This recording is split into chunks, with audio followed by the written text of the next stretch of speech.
कहाँ है तुम्हारा श्री राम? सामने नहीं आया? कोई बात नहीं, तुम सबको मार्ग से हटाकर मैं स्वयं उस तक पहुंचूंगा। बहुत उत्पात मचा लिया वानरों, आज ये कुंभकर्ण तुम्हें नहीं छोड़ेगा। इस युद्ध के साथ तुम्हारा भी अंत कर देगा।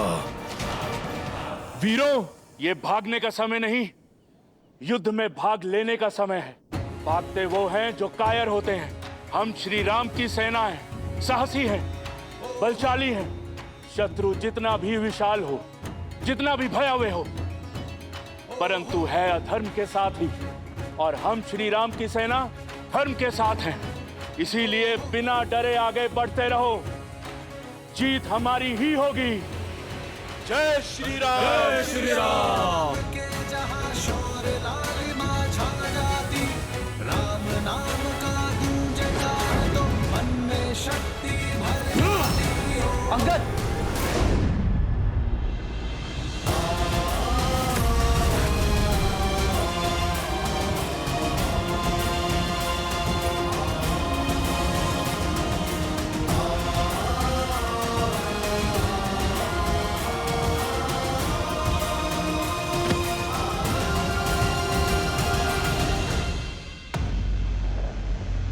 ये जब से आया है हाहाकार मचा रखा है।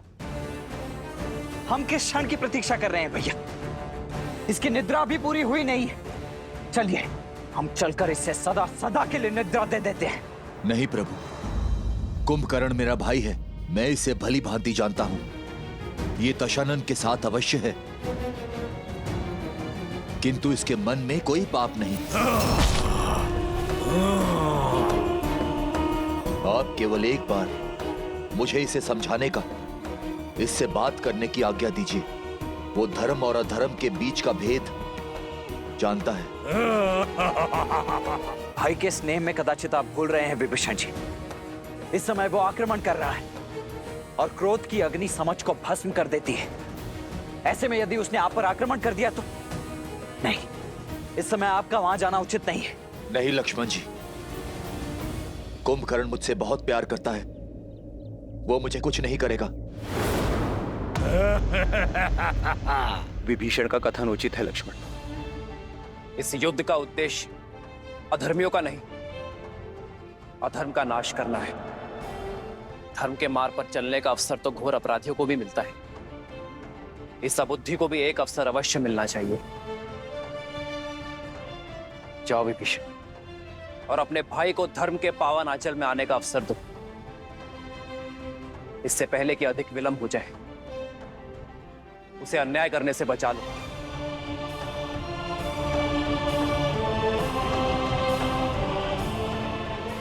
किंतु भैया ये लक्ष्मण,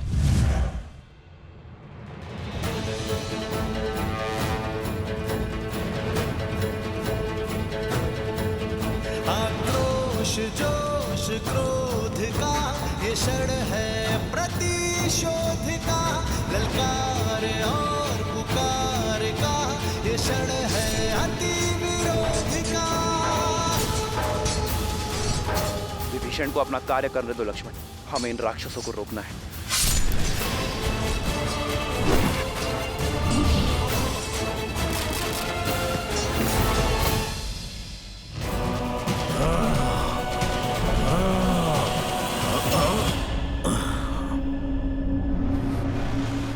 कुंभकर्ण भैया,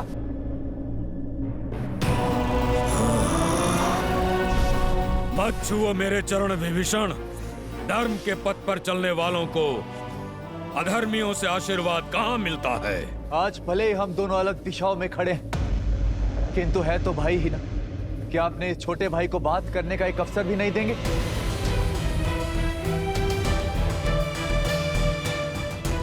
भैया,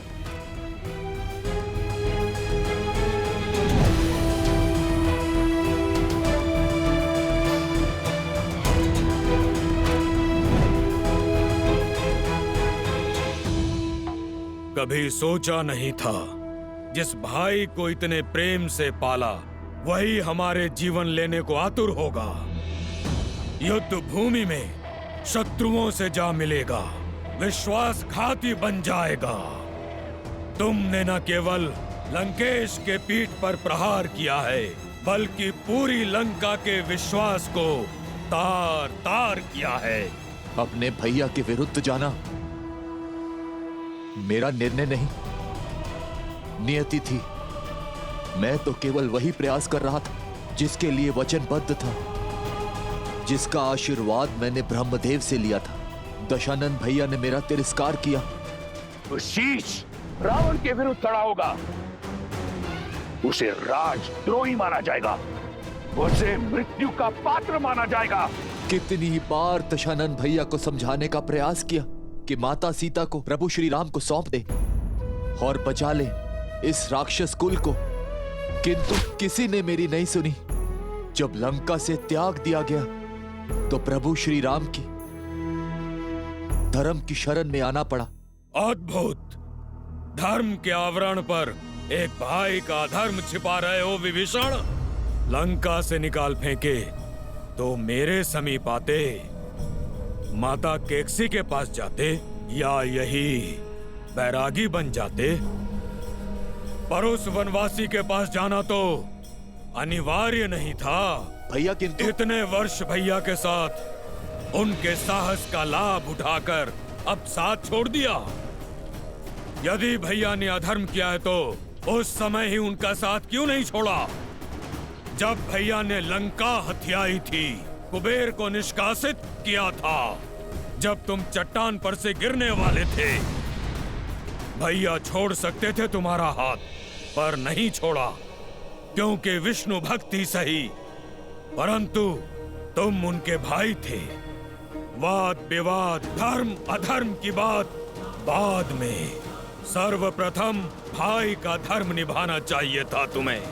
भैया को नारायण तक ले जाने का संकल्प करने वाले जब अवसर सिद्ध हुआ तो एक नर का हाथ पकड़कर उसे अपना नारायण मान लिए, उसके चरणों में जा छिपे, इसलिए कि उसने तुम्हें लंका का नया राजा लंकेश बना देने का लालच दिया।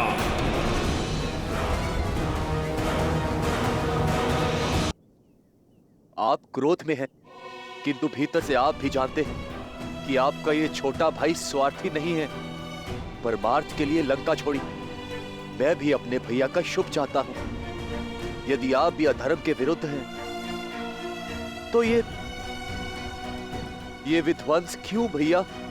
मैं साथ होता तुम्हारे विभीषण, यदि तुमने रावण भैया का विरोध लंका में रहकर किया होता, पर तुम लंका की सीमा पार कर शत्रु से मिल गए, और अब ये विरोध नहीं, विद्रोह है, विश्वासघात है लंका से।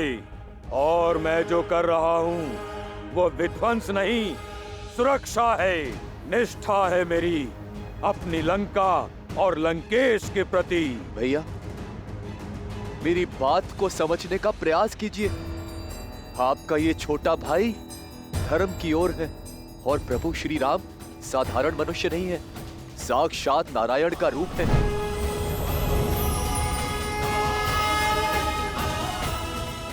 और माता सीता देवी लक्ष्मी का रूप?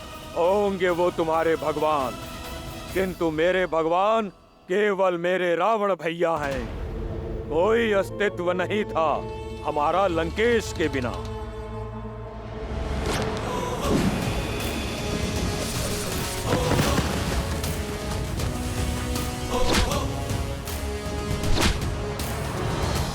ना मेरे पास तुम्हारी भांति ज्ञान है, ना भैया की भांति बड़ा स्वप्न। मैं केवल इतना जानता हूँ कि मेरा पूरा जीवन दशानन का ऋणी है। मेरा जीवन उनका है और श्वास भी, और मैं अंतिम श्वास तक लंकेश की ढाल कवच बन के रहूंगा।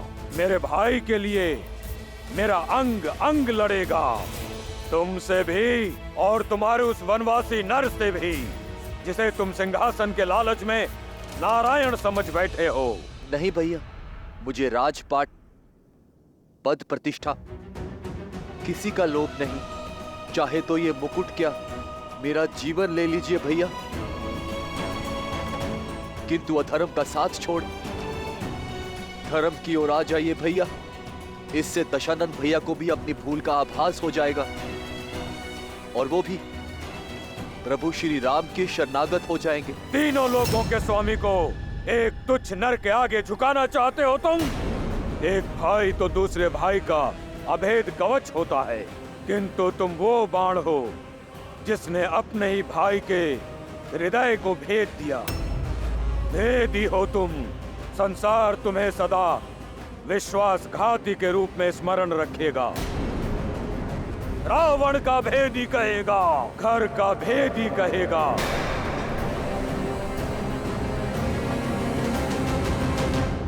यदि ऐसा है तो स्वीकार है। नारायण भक्ति की सम्मान के लिए मुझे ये अपमान भी स्वीकार है भैया। आज तक जिन देवताओं ने हमारे साथ केवल पक्षपात किया है, उनके लिए इतनी भक्ति अद्भुत। कदाचित तुम हम राक्षसों की शक्ति को भूल गए हो भाई। यहाँ हम ही भगवान हैं। जाओ, कह दो अपने स्वामी, अपने राम लक्ष्मण से कि सज्ज हो जाए, क्योंकि आज उनका सामना खरदूषण से नहीं, सर्वशक्तिशाली अजय कुंभकर्ण से हो रहा है।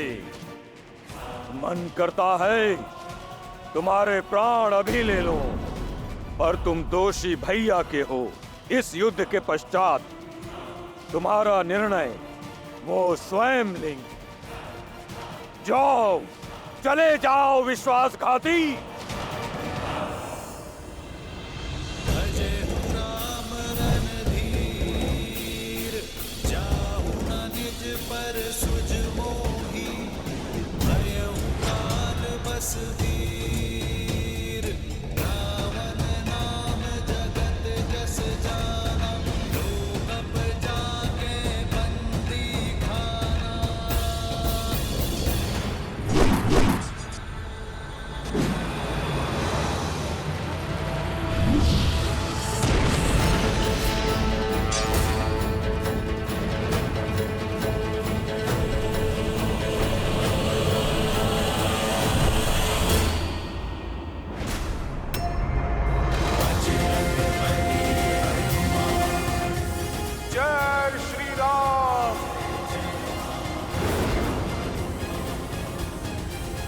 रुक जाओ दानव, मैं विभीषण नहीं जो तुम्हें बार बार बातों से समझाऊंगा।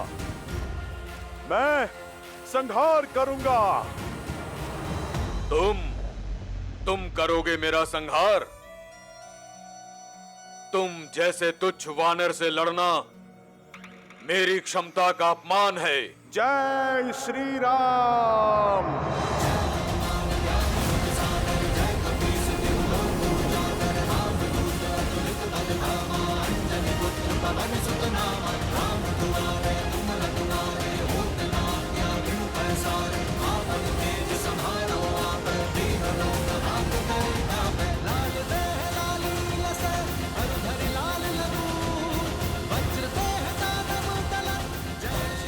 हो कौन तुम? मैं केसरी नंदन पवन पुत्र आंजनेय हनुमान हूँ।